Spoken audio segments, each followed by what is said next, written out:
Alright, there we go. Yeah, every once in a while it turns off an OBS. Since I'm using like a external microphone.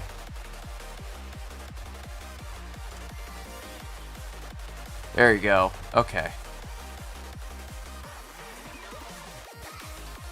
Hate when that happens. Yeah, I agree.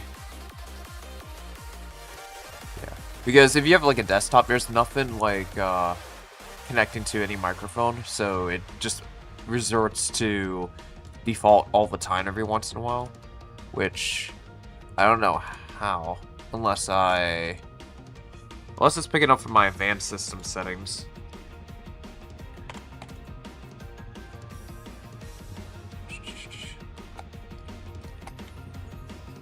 I'll have to go to, yeah, because they kind of changed it. Or you actually, in order to go to the classic microphone settings, you have to go through the Windows settings, sound, and then do a few clicks from there, and then make sure everything's input. Yeah, because the only input I'm forcing it on is the microphone here.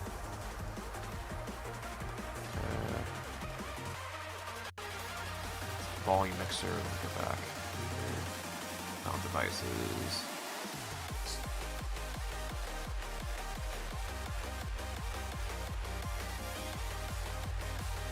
Device currently use. Okay, good.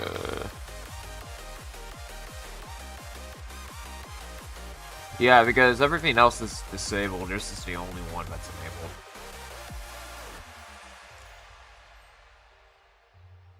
Yeah, because I feel like they used to be able to pull up the other option settings for output and inputs device.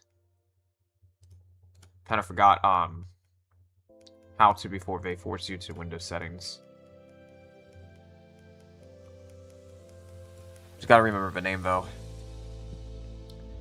But anywho, I shouldn't probably be worried about it too much. It only happens every once in a month.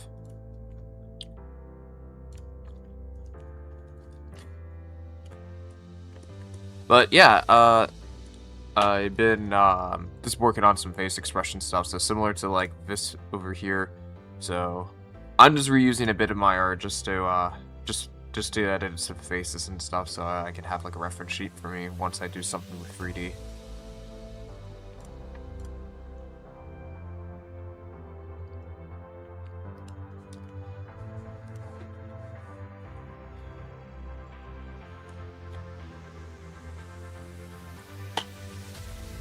But now I'm curious if OBS had like a default audio settings, because if there's always still a default button for this, should there be a way to force it by default? Now that got me curious.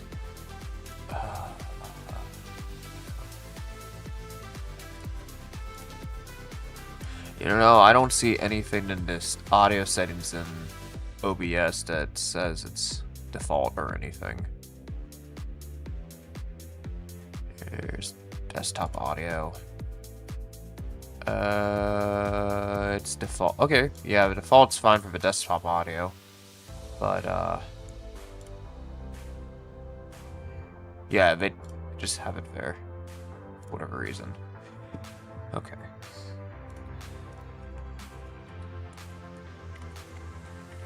So now I'm just doing some nitpicking debate if I want the little eyebrow to be up here and a little bit down. The little movie thing next to you looks really cool. Oh yeah, that one was done, I did that in 3D, so that's my like little avatar. That's just animation looping.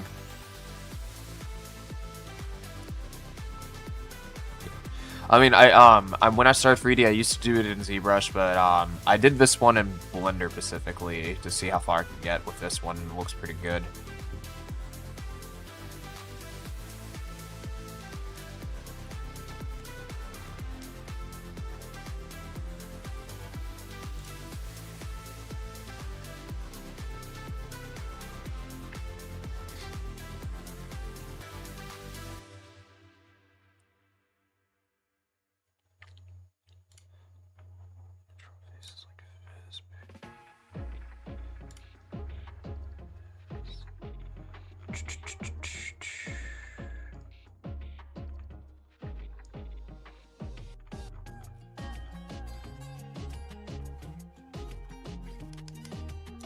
I want to learn Blender for backgrounds because I think they find angles a lot easier. Yeah, since it's 3D, you can easily more focus on the composition when planning things out.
Now, at least for this one, since I intentionally just value it to red and stuff, I can just easily just use a paint mix brush just to change the things around here.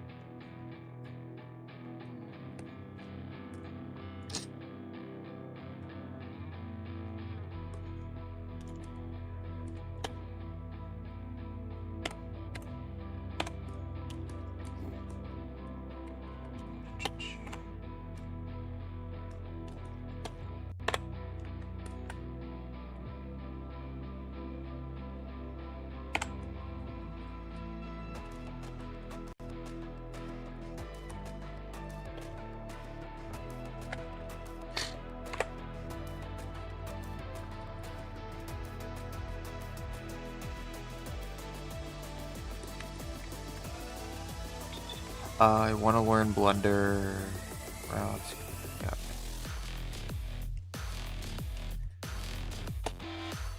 Well, let me get a tissue real quick. I'll be right back. Just give me a minute or two.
Okay, I'm back.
So I'm curious, what do you want to, what else do you want to learn in Blender?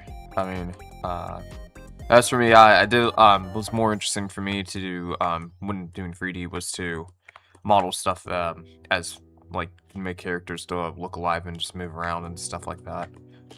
Which I do have some in my art station, which I have, but where I just much more focused on studying, rigging and animation. Specifically for characters.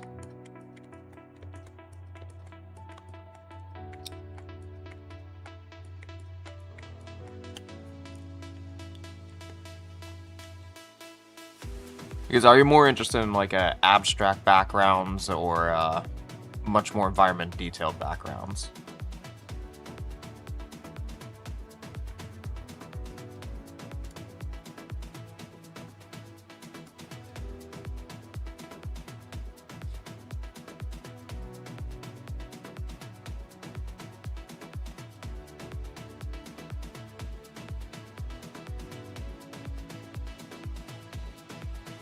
I just realized I'm missing my phone. Okay, I have to figure out where it is. I think it's still in my bed.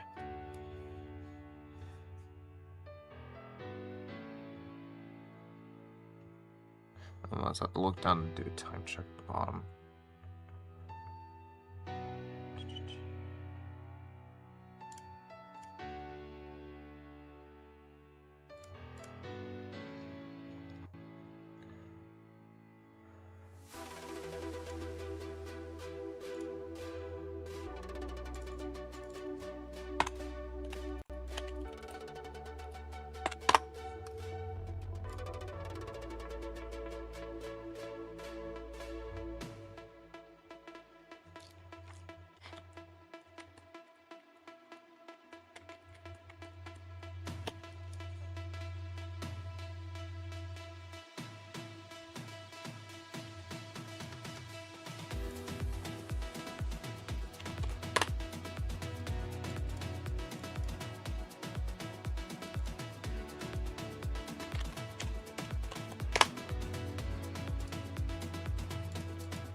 Sadbot, how's it going? I'm just making some face expression sheets.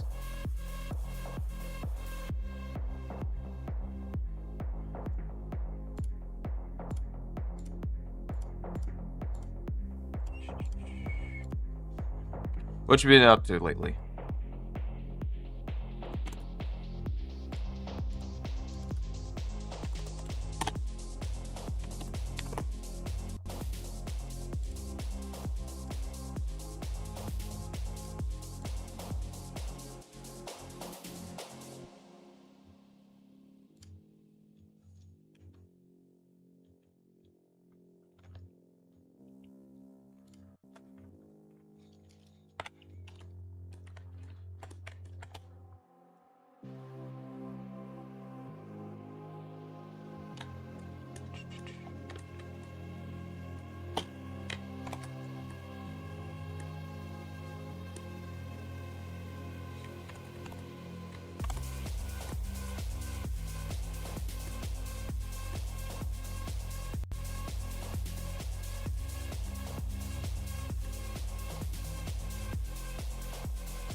Haven't been up to much, just taking it easy.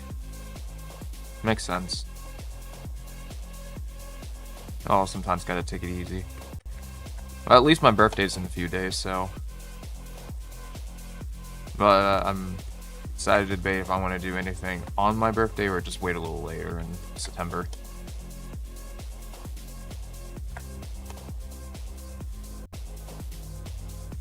Cool.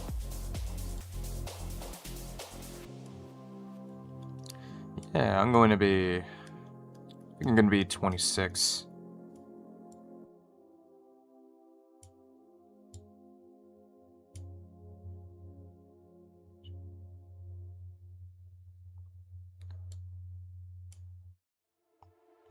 I don't like this one, how flat this is. Let's go for that.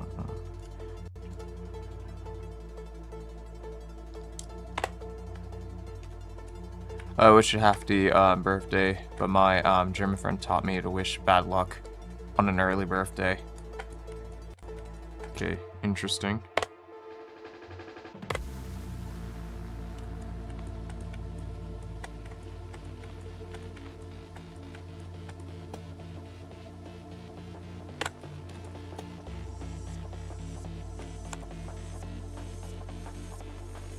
I'm not worried about luck as much.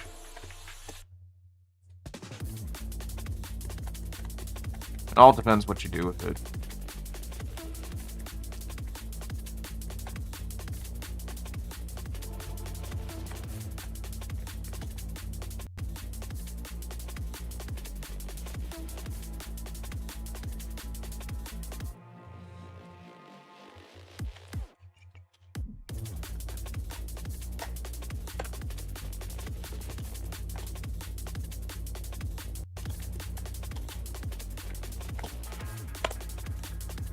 I guess it's a German superstition.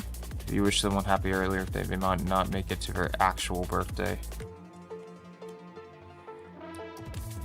Well, biologically speaking, my body age is pretty much reminds me of like between a gap of a 16 to an 18-year-old.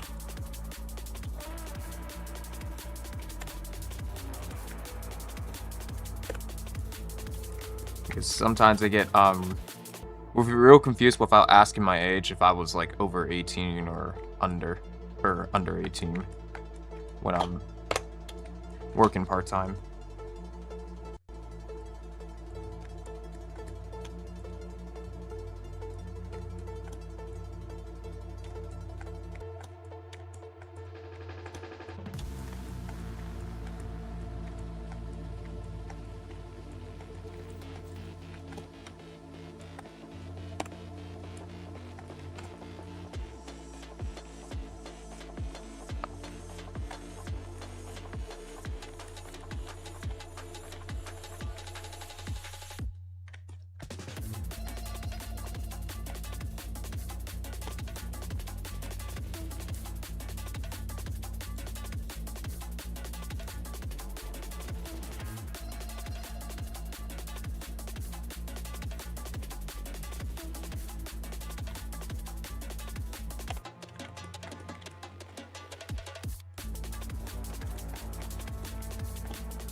Alright, 3 more to go for these, and then I'm off to the other character.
I'll be right back. I gotta use the restroom.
Alrighty, I'm back.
Hey.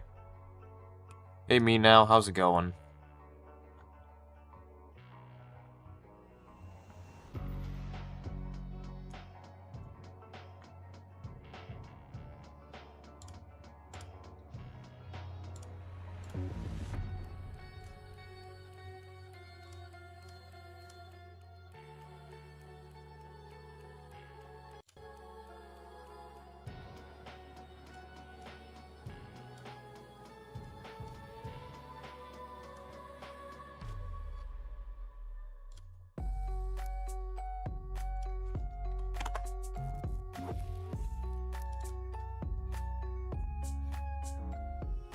I don't have sound right now.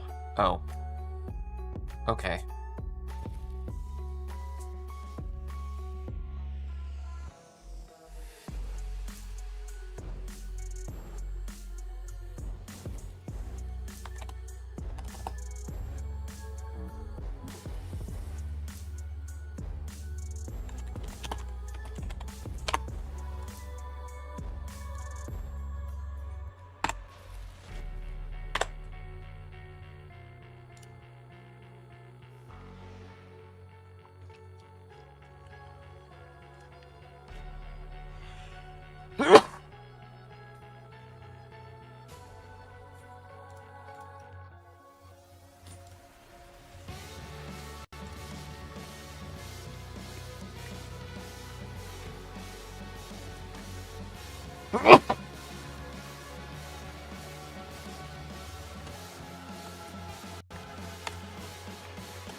I'll be right back and get a tissue.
Alright, I'm back.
Hi, it's been a while since I watched your content. Yeah, I've been busy working on my game in Godot lately, and also I finished the mini chibi turnaround, so now I'm just working on face expressions right now for the characters.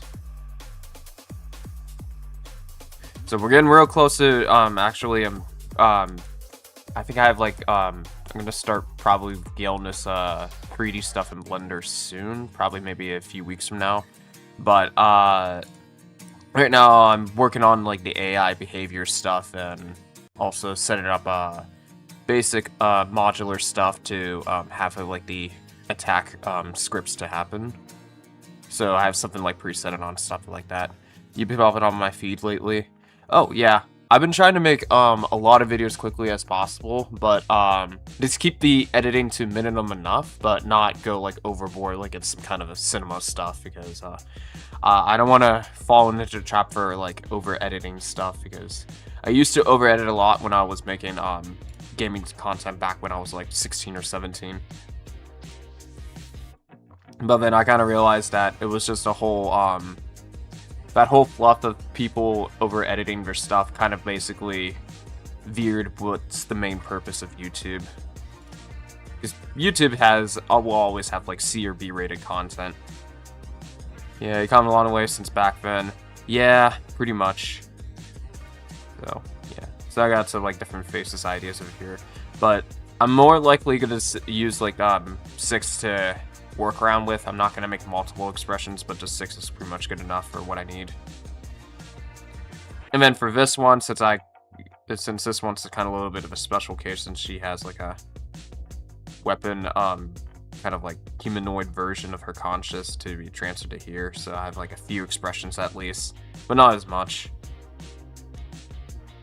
But I say her eyes are more, for physically for her design, it had to be more abstract than the others. Because she's like a little bit of a mechish. But how's it going for you, Machi? What have you been doing lately?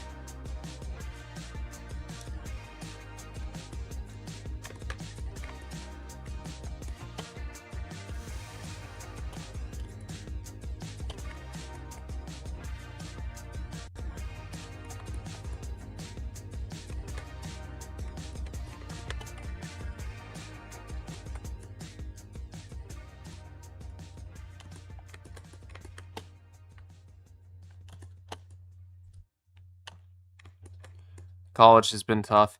Yeah, I understand. I know the pain you're going through. I've been through college. Pretty much don't get that much, not enough time until after you finally graduate, but then after you graduate, you also have to deal with, figure out your own way how to stabilize yourself.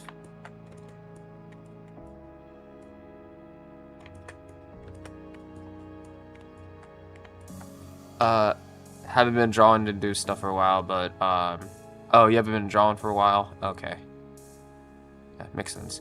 But eventually, once you do finish college, I'm sure you'll, find a way to make some time to draw.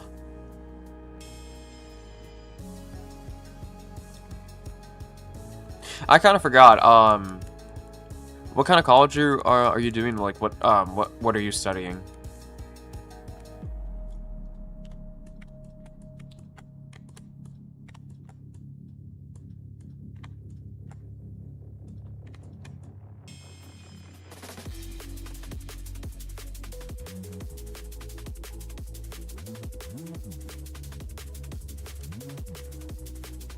Thank you. Yeah.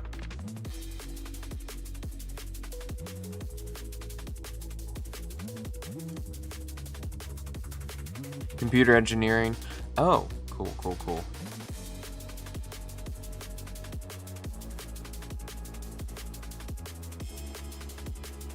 Are you more interested in what kind of parts of aspects you're interested in computer engineering? I'm just curious.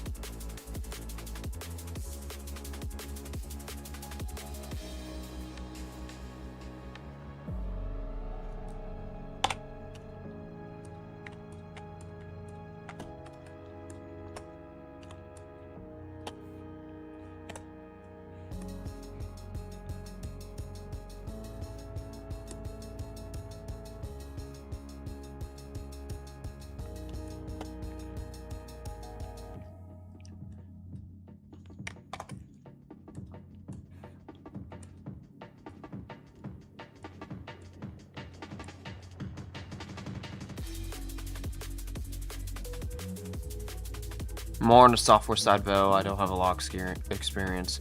Oh, okay. So you're interested in making software applications. Cool, cool.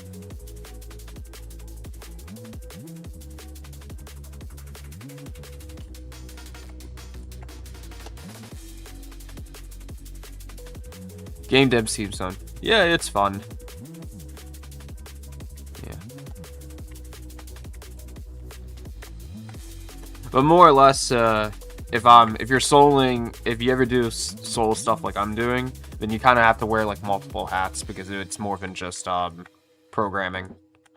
Because you also have to think about composition and composing too. I mean, right now I think my weakest link is music, but I have to like practice and study music theory once I get the time though. But if you're interested in like one aspect of gaming development, there's still plenty of teams out there that would like specific help for programming.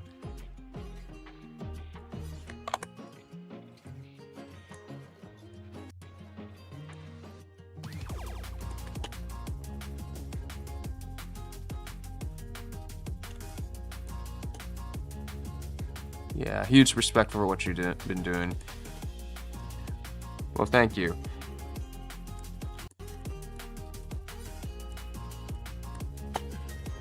Although it's even though it's gonna probably take a little while, hopefully, I think probably at max, no more than 5 years should be good enough. But maybe 2-3 years down the road. Well, it also depends too on the once I do make a demo version of this and to see what kind of feedback I would need and to what extent to brainstorm how I would add more content to. Because I'm kind of working on a way to lessen my workflow when it comes to developing mechanics. Because since I'm not making like a super combo game, it's much more of a choice of timing of what attacks you use in real time. There would be some more mechanics that it's reused, but under a skin of different animations and different visualization for VFX. But some of them may be similar or not. I just have to because I have to make like kind of like multiple ways of how it would behave with saving time. Remember me when you get famous, JLL. You're not the only one that said that, though. I've seen a few people told me that face to face. But after I do finish this game, I do want to go back into and study comic book stuff because I do want to make a comic book too as well. Yeah, I just figured if I finish the game first, then I can go back to one of the ideas I kind of had for because I do like storytelling a lot. But as for games, you gotta focus on is the game fun first, and then the story is like, I would say secondary to tertiary, because it's not really as important as long as you're having fun at least, because that's the whole point of a game. But, if I can find... I think it's with Crystal or something. Maybe you haven't seen this already, I don't know. I'll just pull it up again.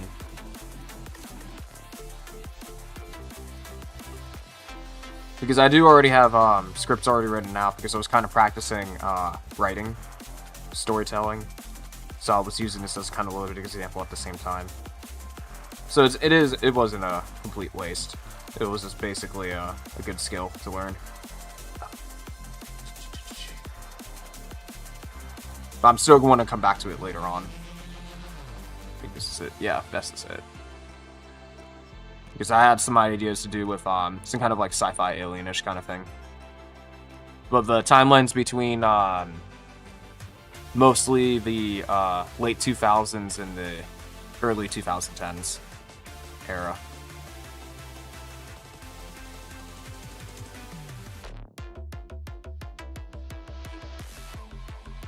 So I got like her embryo stage, kind of stuff like that.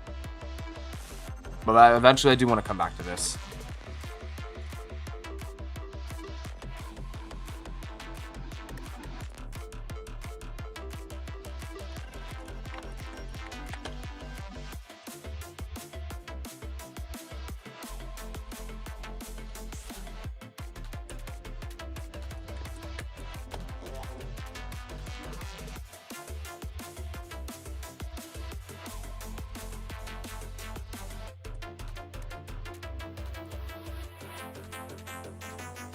Although I still do hope on the other side, all side of things in terms of job market wise, I do hope that at least by maybe in the 2030s, things will change in a positive outlook. Because there are some people extending to believe that everything's going to get more villainous or evil within 4 or 5 years. I just kind of don't see it realistically, because at some point, one side's going to give out and the other outcome's probably going to change to positive. Because there's always conflict and stuff, and there's stuff we've been through that in history that people triumph and overcome. So I think just the social media is just basically dramatically you get the feeling of it 10 times more than the Great Depression, because you're visualizing to seeing what other people are doing versus what you can only see in your local area.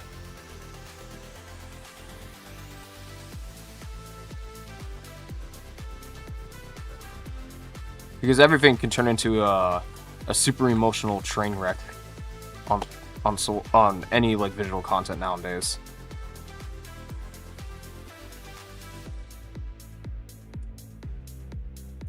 Meanwhile, everyone's playing Mysterio online.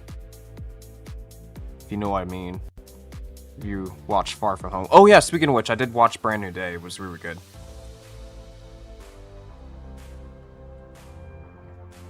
I'm also just rewatching the other Spider-Man movies too.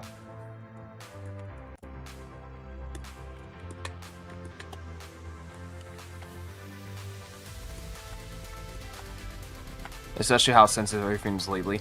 Oh yeah, for sure.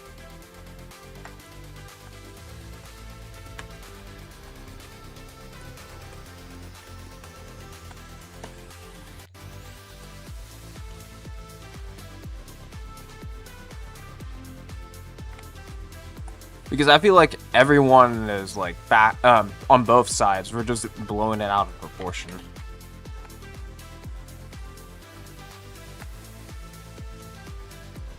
Because every time when I have to log into YouTube, I have to force away and manipulate the algorithm just to stay away from that. So I started unpurposely searching videos that that's kind of relates to what I'm trying to learn right now, or other things that's kind of learning from what's going on for what I'm currently doing with like the gaming development and stuff like that. And I tried to learn specifically more about Godot, so I try to throw in some Godot videos, so whenever it autoplays, it either plays some kind of cool, fun gamer YouTube video, or at least something educational about Godot. So I can just avoid the whole kind of thing completely. Well, at least I can avoid 80 or 70% of it, but at least 30% of it, since it's kind of news, it'll just pop into your feed still either way. But at least you still see less of that kind of stuff. Oh, did you see Brand New Day too for Spider-Man?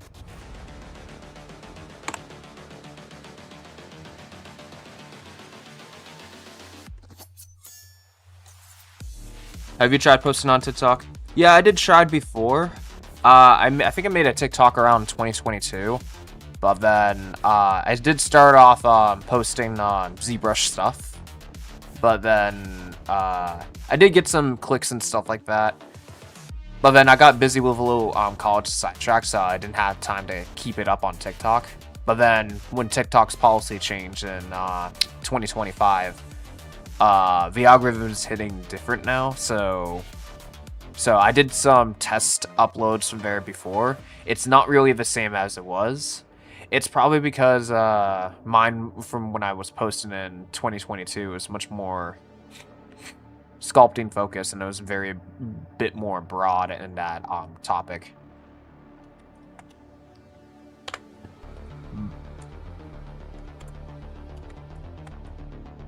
I feel like an animaniac with your characters would get traction. Yeah, that's true. I mean, I could try. I've seen other devs perform that. True. But ever since October, I still have Twitter and Instagram, but I paused posting on there since on last year because I wanted to see how far I could push if I was specifically focused on Blue Sky and YouTube. And then I do get better engagement in Blue Sky than Instagram and Twitter. Because the way the modern algorithm set up on there is that if you don't pay them a dime, then the algorithm will not promote it for free as well as before. So it's kind of like a losing battle for that either way. Because that's the reality of Twitter, Instagram. But you know what's funny? I think Twitter is much more more revealing than Instagram in terms of how they monetize on posting.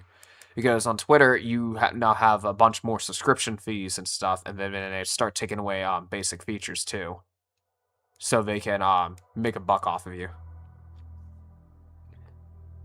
I'll say, well, I'm not forcing you. I want you to enjoy what you're doing. Yeah. I mean, I might try TikTok again. I'm still debating between around, but I'm not going to try to force myself to be active on TikTok, because that also kind of take away from if I ever just focus on YouTube or Blue Sky Social. Because the more social media you add, the more you're going to feel like how the Romans spread themselves out as typically as one person. Now, it is true that you could use some tools like some LLM automation to help you to get you to post a bit faster, but still, it does take some effort to proof check everything too as well.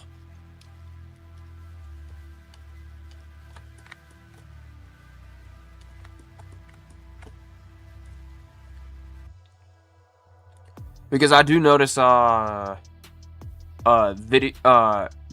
videos that are basically more unedited, they do help a lot on Blue Sky Social.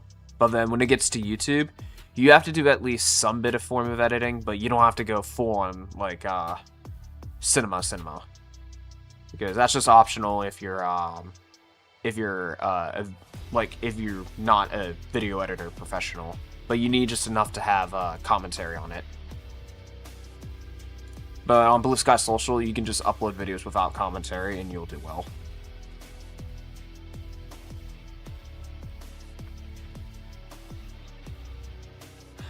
But although I haven't tried to post my game dev vlogs yet on TikTok, so I may want to give that a try again.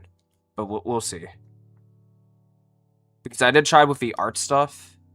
It wasn't as impactful as it was for the when it was doing original OCs on TikTok, but I haven't tried the devlog stuff on there. So I might give that a whirl again.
Also, I did put I started putting in like a extra name on my tags, so now there's just like a slash over there. So on the side after Monster Deaths, that's what the game project I named it. That's pre name at the moment, because for the it's kind of an idea what project I'm working on top of that too as well. Because I don't think you will see it on the chat, but if you look on my channel tag, it kind of looks like it has a long name now.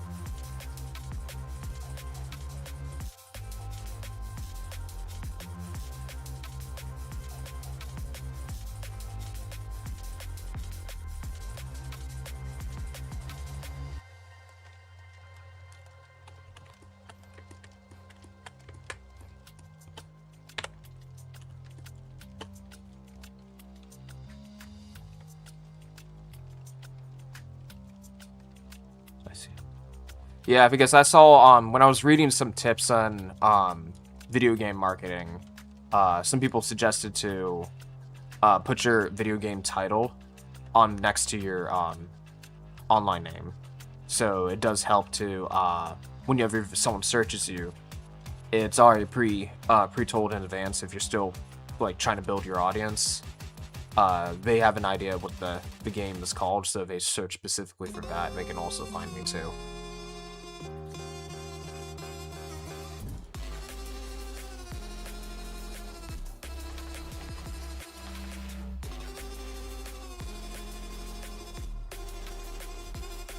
Because I figured if I figure out a way to increase the quantity of my postings without not worrying about too much with editing, but keep it of the videos short and clean, then I have more increase the chances of discovery in algorithms. So that does help. So therefore, I'm no longer prioritizing on a video that does well. I'm prioritizing on discoverability based on the quantities, because the more videos you have, then that small percentage will could slowly inflate, even though you're playing with a lottery ticket that's like 1 in a million chance, because the algorithms go through like other videos too as well.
Someday, your type of audience will appear. Yeah. But if I have to target for discoverability, I think my game's much more focused on RPG style, but also the arcade interaction type too as well. But that's the specific audience I'll have to target. So for those who are kind of like a little interested in storytelling and character design and quick action games like that you actually have to think on the fly, I think that's the type of game I'll be proposing.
Alright, let me get some tissues. I'll be right back. Oh, also, I did some couple updates on my social page, so now I also have Kick, but I'm mostly using it just to stream games every once in a while. But so I come back like probably maybe every once to 2 weeks, or when I do have some time to stream games. So if you want to check that out, feel free. The last couple times I was streaming Among Us and also Power World.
Okay, I'm back.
I lock it? No. There we go.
Oh, yeah, I just realized overall how many images I have exported so far throughout this development. That should be... Oh, I thought it would just show the numbers. Oh. Okay, so I got 47 stuff overall. Cool.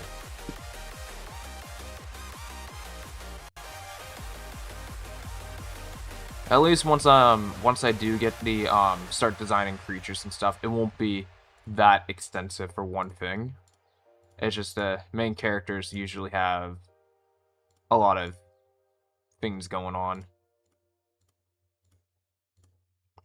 Because I do plan to have some interesting, simple behaviors just for other enemies or creatures, just to make something fun out of it without leaving the overdue stuff to the boss fights. Because the boss fights, I'm going to keep it pattern based instead of making it like super complex, but much more of like pattern based. Figure out how to defeat them when you get the opening chance.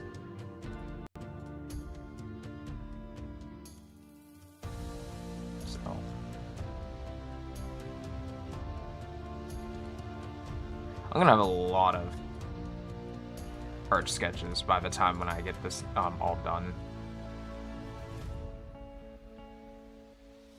It's gonna be ridiculous. Which programming language should I practice for game dev? Well, I'd say it depends on what software. There's a lot of softwares out there for game development. There's like Unreal Engine, Unity, and then there's Godot, and there's Rust too as well if you want to go that hardcore. But there's also Game Maker too.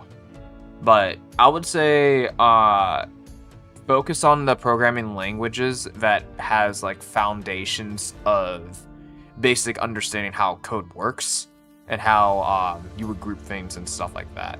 So you could try to just for fun. As for me, I learned Python in high school as for the basics only. But and there's also processing for that. I think processing's I'm not sure it's a free application or something, but it's basically a zip file where you run it and then you can add code stuff to it and then you create something out of it. Like Genshin Impact. I forgot what game engines Genshin Impact running on, because basically it's no matter what software you go to. At longest it's if you want to go full more hardcore, there's C++. C++ is much more like you want to do 10 steps to create this one early steps, while JavaScript and Python, you can create 2 or 1 step to get to what you need to do. Because C++ is much more like, we have a bunch of constant, we have a bunch of this and a bunch of that, and it gets like very confusing. And then you can see why people prefer Python more than C++, even though C++ can be used for good things, but just the way how it's set up, it's just too much things going on to set up for a simple thing. But you have to build those structures up for yourself. But I don't have that much C++ experience though. But I do know that most game engines, what they'll do, at every shape or form or version of them, it's some form of version that they do use C++, but they dumb it down enough so that they could create their own script engine based on C++. So it would be easier for developers to code. Let's say Unity. Yeah, Unity does use C++, but Godot does use C++, but they create a GD script where they dumbed it down enough to make it easier to code on. So, yeah, because Unity does use more C++ lifting. Let me just pull up. I think I do have processing somewhere in my program files, but it's only good enough if you're just doing some practicing, understanding how usually a language works.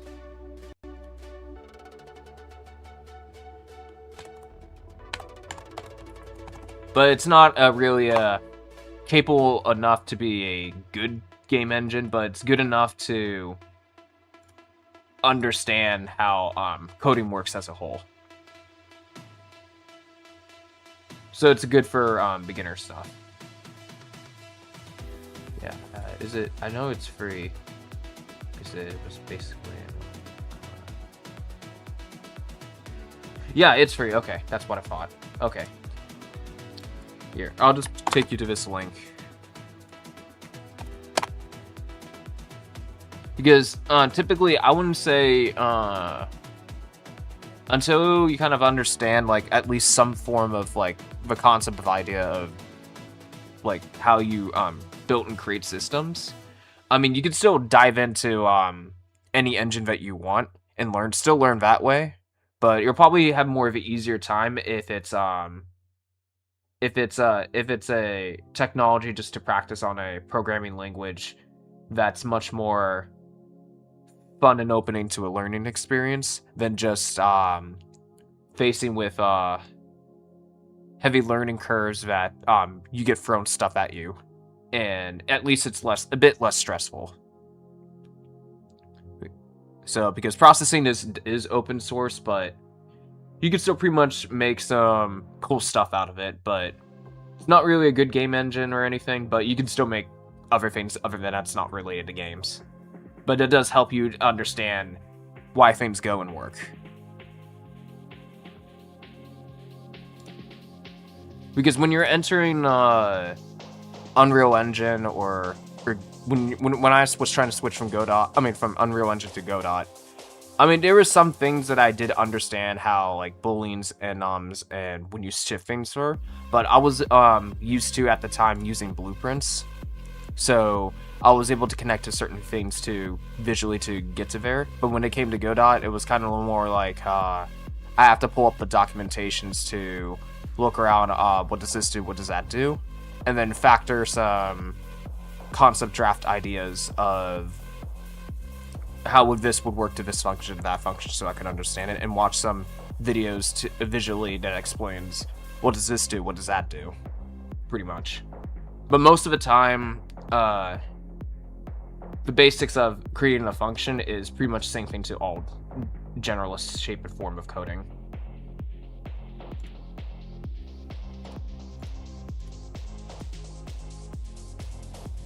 And I wouldn't say it wouldn't be a good idea to even touch agentic coding until you have like a foundation understanding of how coding works.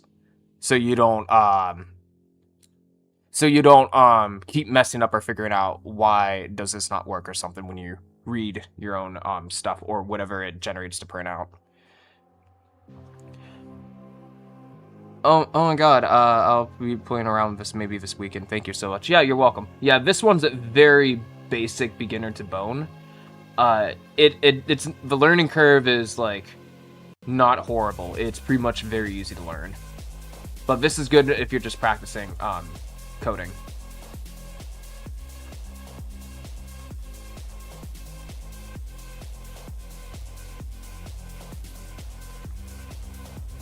Because you get to learn basically how to do some cool, simple stuff, but pretty much cool when you're doing abstract stuff on there. Because there was a few times when when I was taking a class to using this program for processing, I ended up making like a similar game that's like kind of like 90s-ish, but it was much more using me as an image. And then just referencing Mortal Kombat, the original classic Mortal Kombat sprite images, and then taking advantage of that just to make a simple like one of those jetpack joyride games, but just have stuff thrown at you, but have you just simply just jump and change sprites. And that was kind of cool.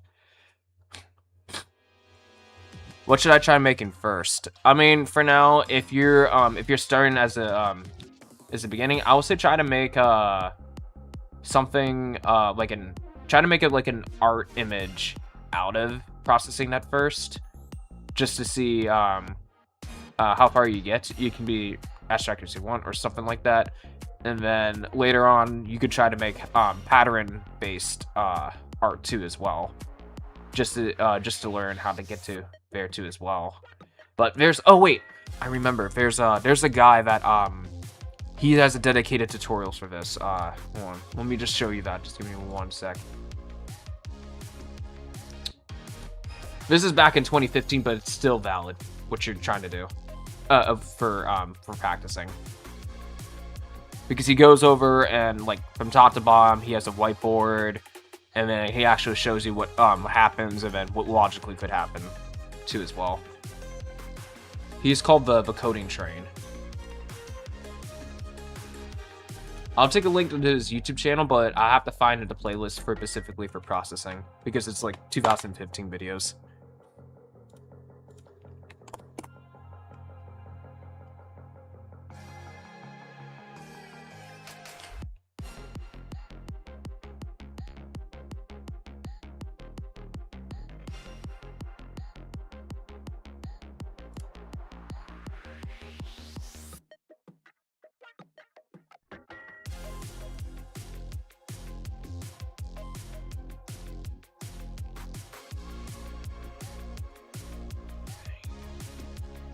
Could be right here.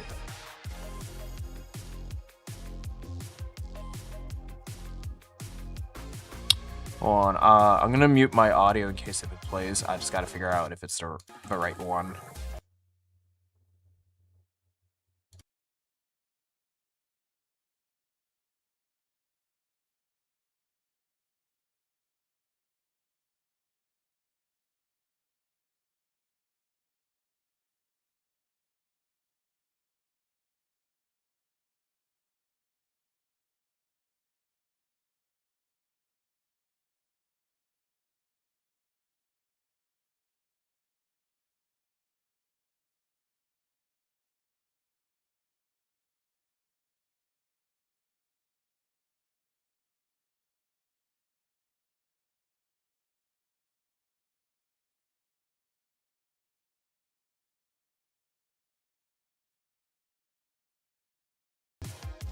Okay, so he does talk about other softwares too. So other than using processing, but that's fine. But he does have processing videos. I just gotta find it. I'm not sure I still have the playlist for that. I can just keep looking around. But if you look around, there's a lot more interesting stuff he did. It's around 2015. I do know that for sure. Hold on, let me try to search this in another way. Coding. Oh yeah, you're welcome.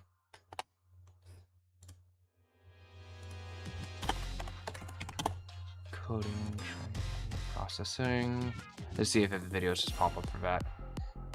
Oh, there we go. It's just easier just to search it. Which, hopefully they don't remove the search engine completely. Because this does help when you're trying to search keywords.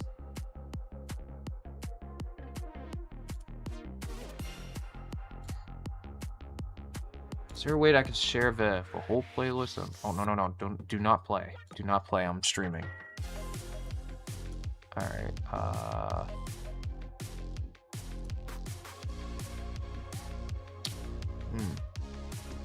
think I have to open link in a new tab, but then I'll have to share the link at the top. Yeah, that's probably why. Because there used to be like a home page for the playlist, though. Try that, see if it gives you the whole playlist. There should be 72 videos. And then you can just go whack-a-mole, having fun, just doing stuff and processing. Because by the time when it comes when to choose the engine of your choice of your game, if you ever want to explore that in the future, it depends on the goals too. Like, if you're looking for much more of a dedicated closed source, then the dedicated closed sources would be Game Maker Studio 2 for 2D stuff. But Unity, I would say Unity is good for indie 3D stuff, but I would only recommend to do Unreal Engine if you're planning to work on a team and have an LLC already ready to go. Because the way Unreal Engine's set up for policy for monetization, it's kind of a little bit weird if you're doing it on 100% solo without an LLC. Because if you do end up making $1 million lifetime, not by like a reset quarterly or anything, like by the time you make $1 million lifetime, then that's when you have to start paying 10% of that back to Epic Games. And if it's on you, then you're basically stuck paying a quarterly fees to Epic Games if it reaches to that amount. Which if your game, for example, if you're making small games that you're just testing out, and if it doesn't, and you're trying to quickly develop and just publish and see how it goes, then that could be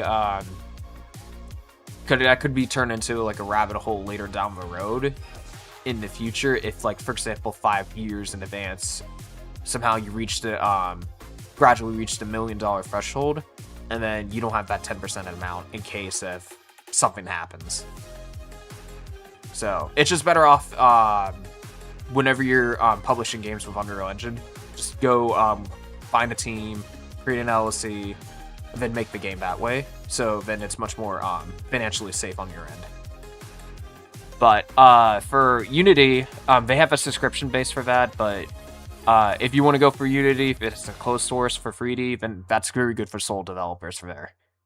But if you're much more interested in open source for 2D and 3D, then Godot would be your best bet. But they all have their strengths and cons when it comes to performance and optimization.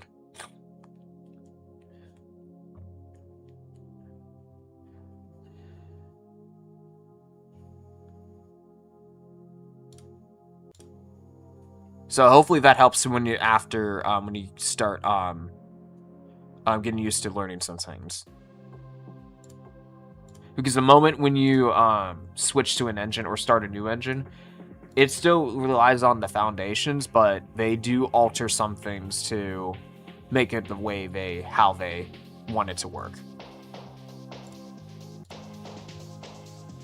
But even though practicing programming is a good skill, the main bottom line is that no matter how good your coding is, it won't matter if you don't have an idea of how game design will work fundamentally. Because at the end of the day, if you look at the side things, coding and art is technically secondary, while your brain that has more of a mindset to focus on what makes things fun in general. When you're ever developing board games or developing like simple rules, like for example when you're kids for recess stuff, like the tag your it thing, that's another form of like designing a game to create something joy between over that. So don't stress yourself too much if you don't know that much about coding, because the main thing is that as long as you know what fun actually is, then that's what matters. Because if you look at Undertale's code, it's not as great, but the game was fun as hell. For people who are more interested in storytelling and RPG.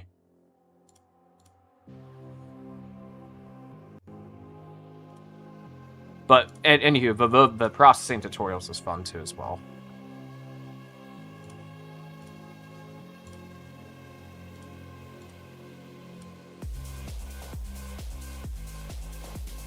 Alright. I'm gonna go back to John.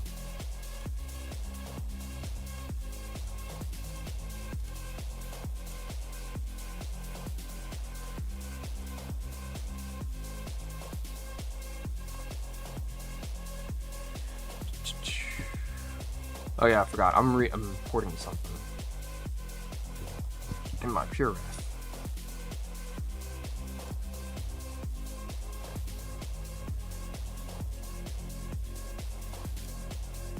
Okay.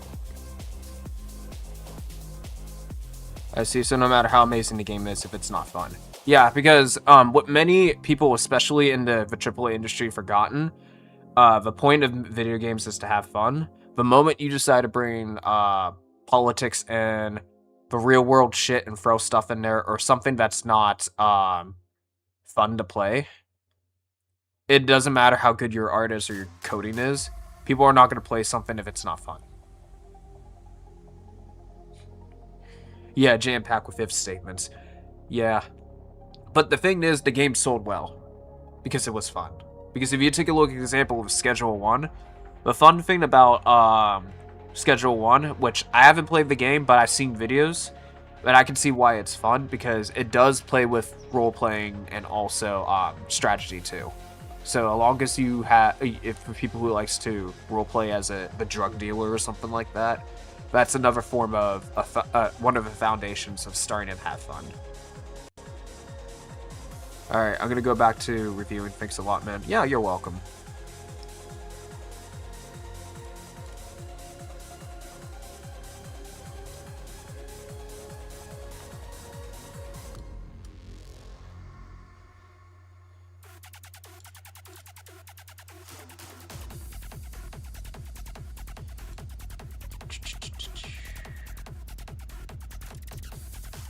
Yeah, thanks for stopping by the way. It was nice to talk to you. Really appreciate it.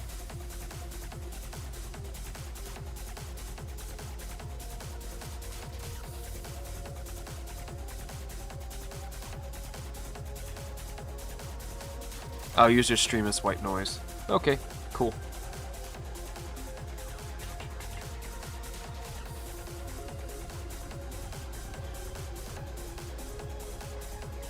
I got 30 minutes left to stream anyhow.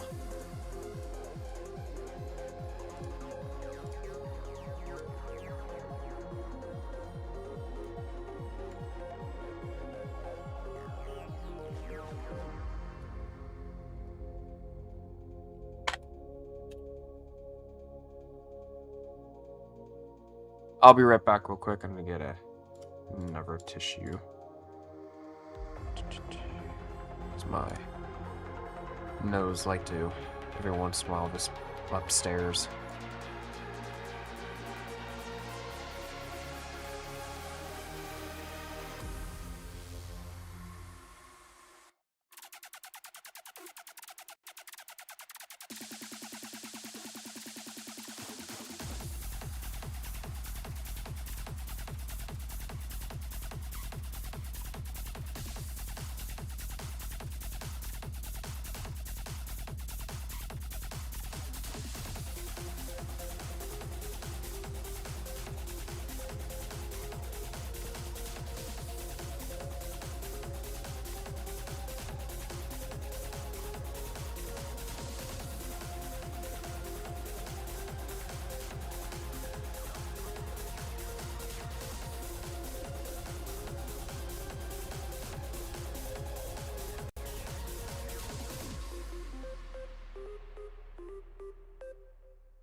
Alright, I'm back.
Oh, not bad. Okay. Thought it was worse.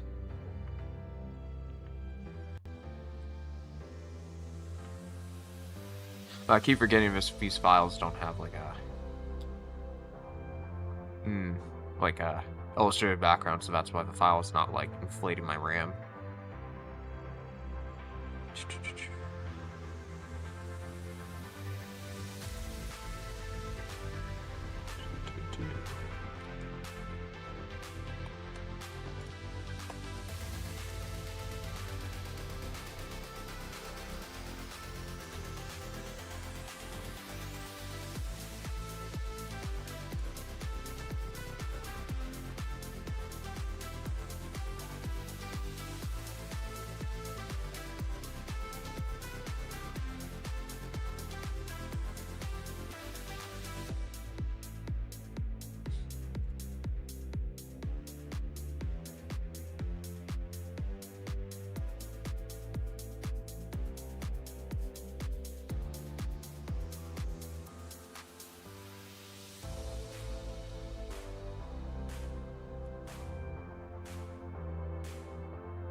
Oh, sweet, just one.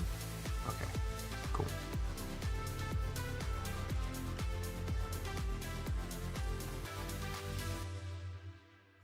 Don't want to do that much cleaning.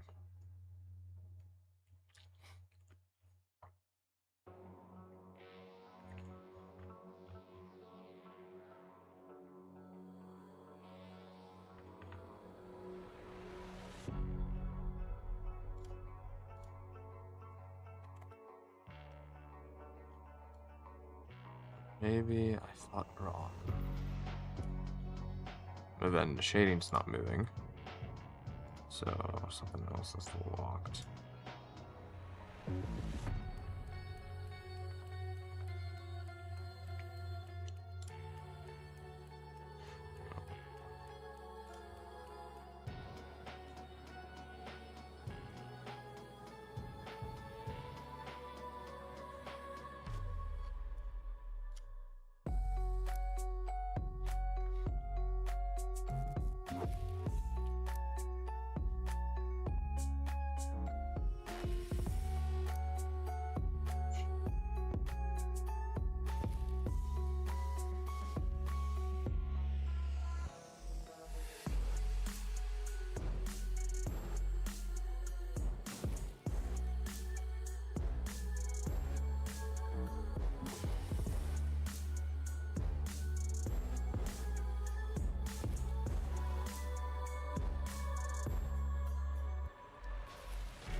Actually, wait, I don't have to worry about cleaning it out. It's gonna be hidden anyways. Just need the head.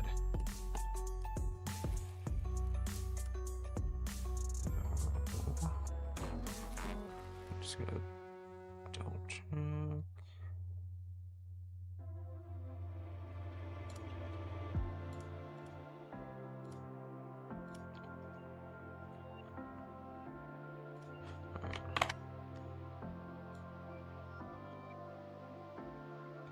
Wonder why the shading is not moving well along with the others.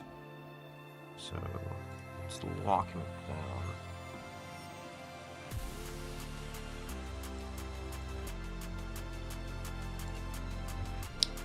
See there. Let me try to cut and paste this whole thing.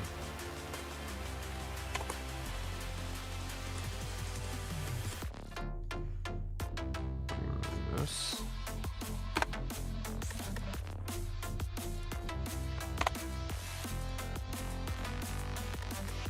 No, it still goes through from there. It goes away like it's offside. Very annoying. Alright, and I guess the only way I can counter this is just apply mask later on everything.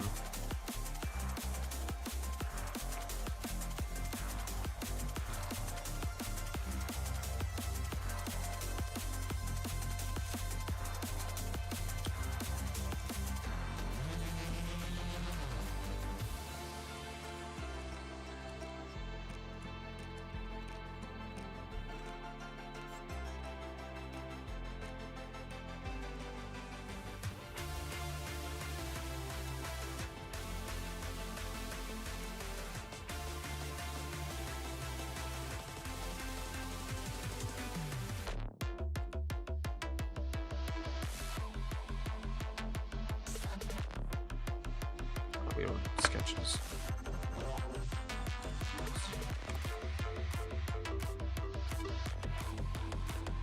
Okay, this is more what I want. Okay.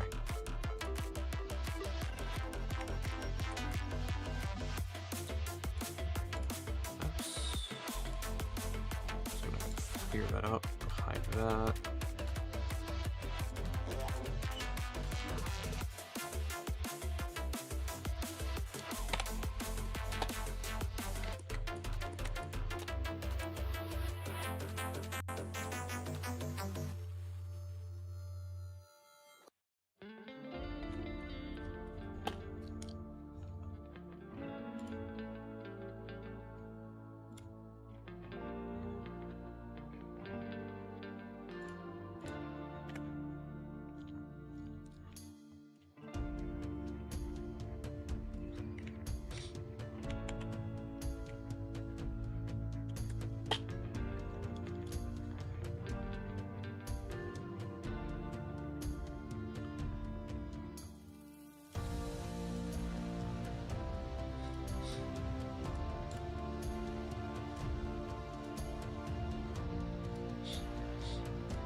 A question, what's your favorite random thing you're good at?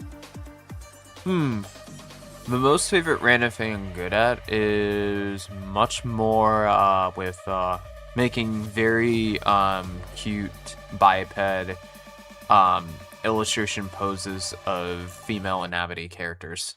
And at longest are like much more creature based.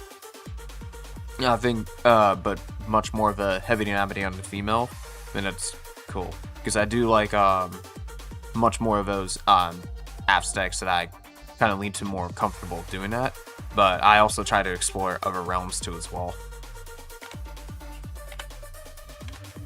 While I try to develop other things too as well. But that's just my favorite thing when about drawing though.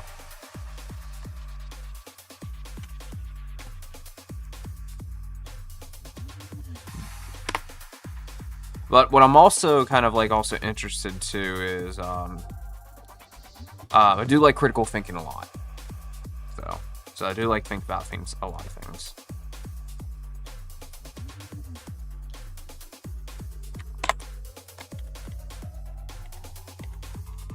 But the only major con, if you like thinking a lot, then you're probably bound to overthinking a few times and stuff. So that's only the one con side of things, but still thinking is good, but there's a balance between that.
Yeah, because one example that I used a lot more critical thinking that actually was fun to use to think about stuff when I know for most Power World people they some of them like to seek aesthetics and stuff and just build like which I seen on Reddit they built like amazing architectures from Greek and then have their all Power Worlds like be cute and comfortable and like that. As for me, but personally, when I like to play Power World, I like to strategize to how fast I can get the materials done. So no matter what land, I'm much more focusing on the safest place to plant my base without getting yeeted by high-level monsters. So my first base, I intentionally put it like near the beginning.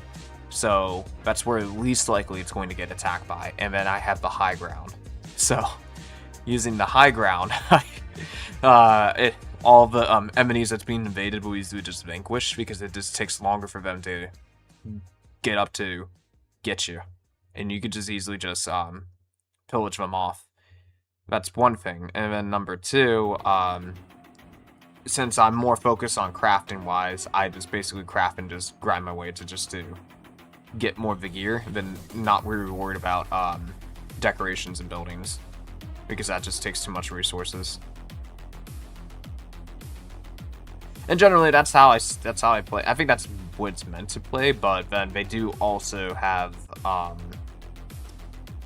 other ways too that you can play it if you want to play from the aesthetics perspective, because there's some strange reasons, even though if you want to place like certain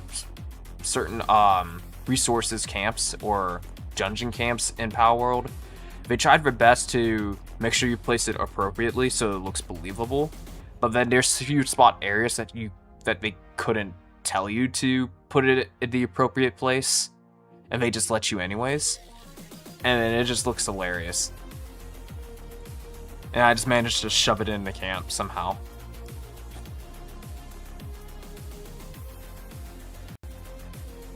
Because even though it can still be fun to build aesthetic architecture stuff, I just lost the need to do it onto other games the moment I started to actually learn how to draw for myself.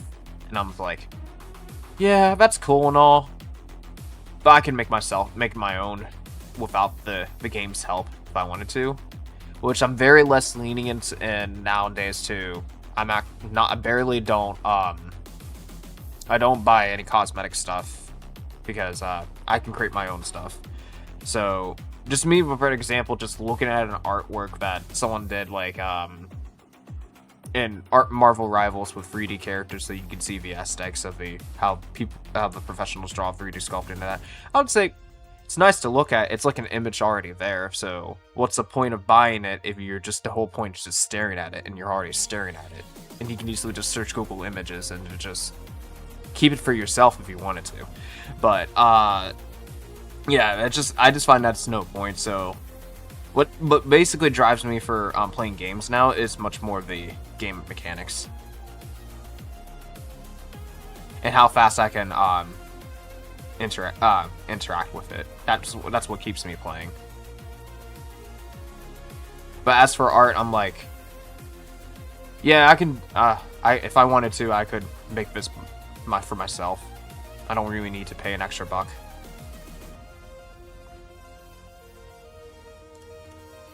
So that took the fun away from the side of things. If well, in terms of like staring things.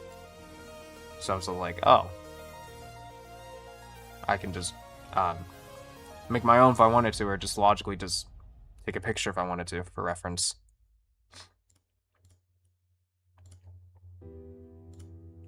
So I don't bother with character customization too much in games anymore. Because I feel like, nah, I just want to have fun. That's the only time I got. Just play it as is.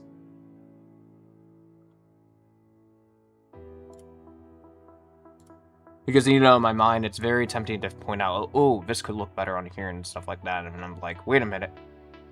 I'm not using my energy on other things that I could actually have fun right now than just poaching around the character settings or whatever. And just go on.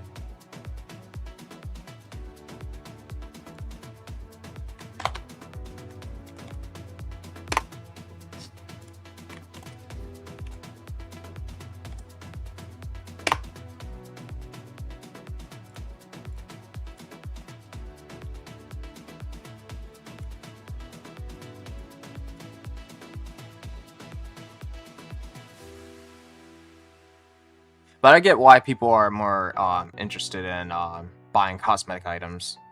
Because it's much more like you're buying an art piece. But in a way, it's like cosmetic art DLC. It was pretty much probably, in a way, it feels like it's an NFT before NFT existed.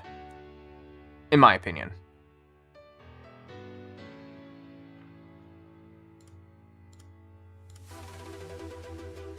So that's probably why people who thought, oh, maybe NFTs would work, because people bought cosmetic items for video games.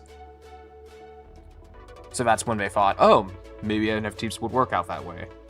And then they realized 2D images is not the same as 3D images. So, for some people, at least.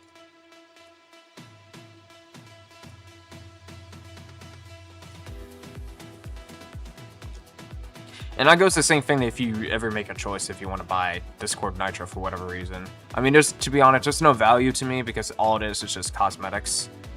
Because you're just paying for something that you can just basically have a, there's a word for that. Materialism. If you like materialism a lot, then you're more likely going to fall into the NFT route or cosmetic items or Discord Nitro stuff. And I can't really describe that feeling because I'm not a materialistic person. But if you ask a materialistic person when a younger person that purchased and bought all that stuff, then you kind of see why they like it inside their mind.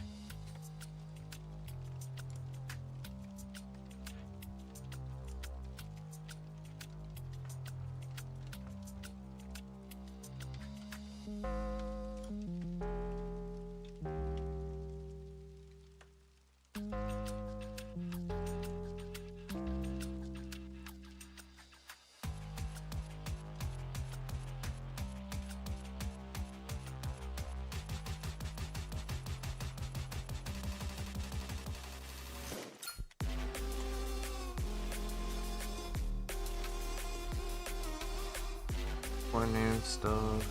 Just right layer. Okay, right layer. Okay.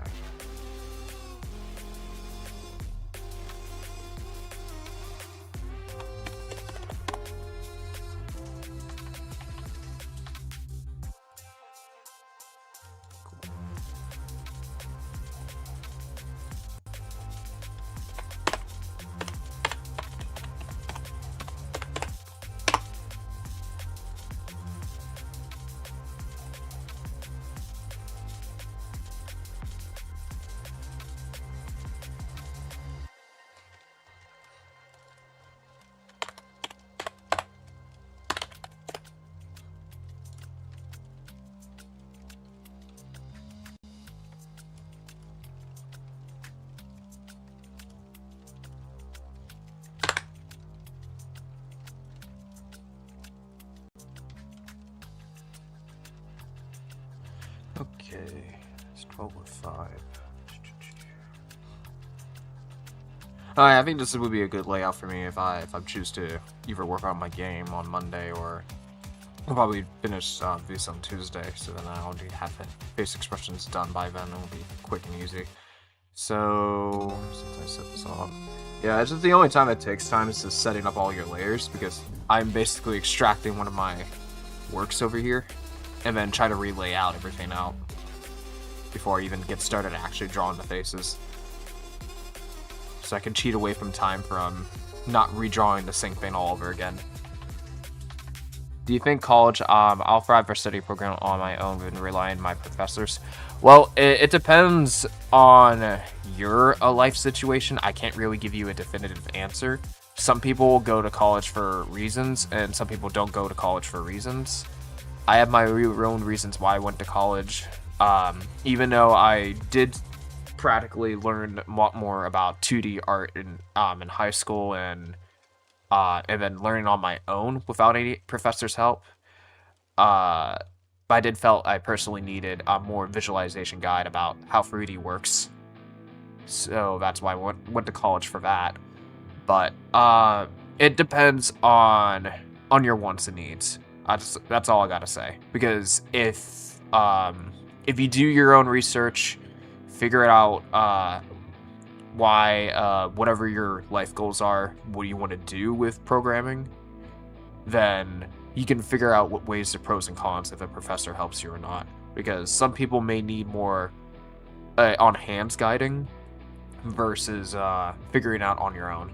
Because some people they don't like figuring out on their own, and they just like to be told. And there's some people that wants to do stuff, but they need someone to coach them. And then there's some people that would figure it out and just willingly to accept going through a lot of failures just to actually learn something. Because that's the only way you would learn, is to do a lot of trial and error on your own. Which it does factor in what the type of person, if you're able to handle stress or not. So that question is still up to you. That's a personal question for yourself. So I can't really give you an answer for that. It depends, like, on many factors. Because there's some people that do want to go to college, but then they do not go to college at all because their financials is just too much for it. And some people are willing to take the risk because they see something value that would accept those risks to mitigate. So when it comes to college, I can't give you advice if you should go or not. That's something that you had to figure out on your own. But I can generally just talk about why people make those choices. And then that's up to you to reflect.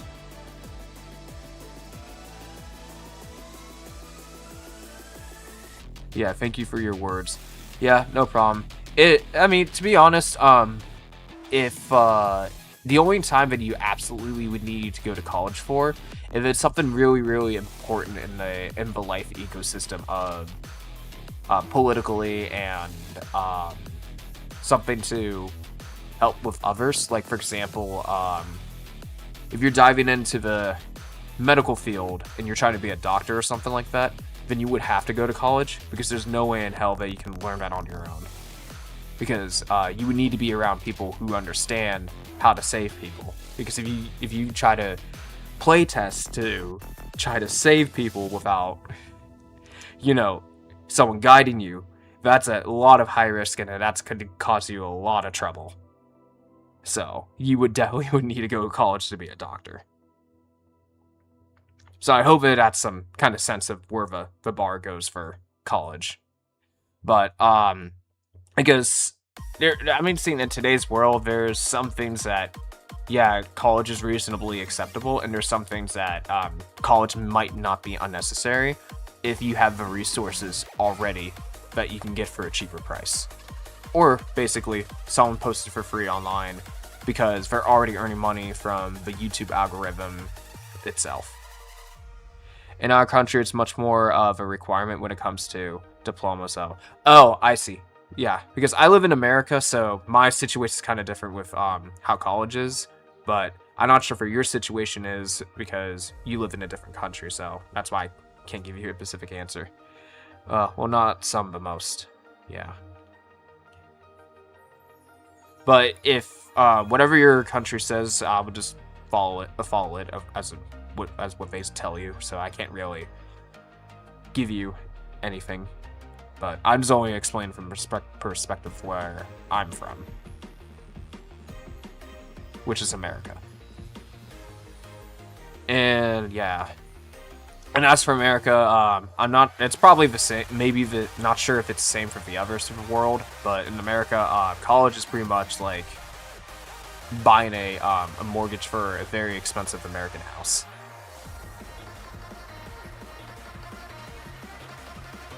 There's a high bias of people who graduate and those who not. Yeah, it also depends on the situation too as well, because if you're going for college for W-2, in America, that's, well, could be global too, I don't know for sure, but in America, it's like, saying you can go for college, it could help, but meanwhile, it's like the very bottom thing that you could possibly do, because what they actually want is, people, that's already connected to, that they already know from the company in advance, and they'll pick those persons first. And if you generally just go to college with not associating with anyone who works for the company, then you're probably wasting your time. And you might probably just learn on your own, maybe. It depends on how deep you want to go for W-2 jobs to work. So there's a lot of pros and cons of what you do.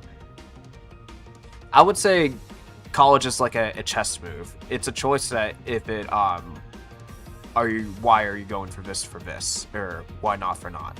It's like, if you do this, what could happen? If you don't do this, what could happen? You have to weigh out which one's better or not. You always need to be broader opinion from someone. Yeah. So. But yeah, good talk. But I think I'm gonna get some lunch and end my stream from here. But I'm trying to keep it at least close to 4 hours. I'm not gonna try to hit the 4 hours and 30 minutes because I have a new schedule that I planned out for myself that I try to keep my work days on Monday through Friday, but at least keep it between 20 hours to 25 hours, because I'm kind of learning some things for myself to keep my stuff efficient while retaining quality without overdoing with so many hours, so I can have some time for myself to not burn myself out. So, but yeah. Thanks for tuning in and stuff like that. I actually appreciate conversations like these. You guys have something worth to talk about and stuff. But yeah, thanks for sticking around, Moochie. I gotta go, so